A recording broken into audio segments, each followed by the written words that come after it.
इधर मेरे नबी खरामा खरामा टुरे आए थे, पहले ही कदम रखा थे। अबू जहल कहंदा उठे कोई ना, पहले ही कदम मुबारक रखा थे। सब तो पहले अबू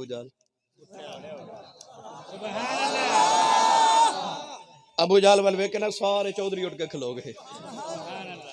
औलैंद वाली खरामा खरामा टुरे टुरे आके अपनी जगह पे बैठ गए। सैयद आलम ने फरमाया बैठ जाओ, सारे बैठ गए। अबू जहल जब भी खड़ा है, नबी करीम उस बल वेख के फरमान लगे तू भी बैठ जाओ। जिब्रील ने कान छोड़े, अबू जहल डिग गया। जनाब ने कोनी मार के पूछा चौधरी जी की आया जे? कहने लगा की दसा, पता लगा ही नहीं बनी की।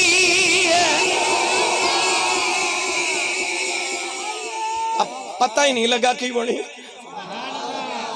चंद लम्हे च सारा कुछ हो गया। हुजूर आके बैठे। मैं इख्तिसार नाल हुन अर्ज करा चुके। मैं जाना भाई हबीब नबी पाक वाल वेख के कहने लगा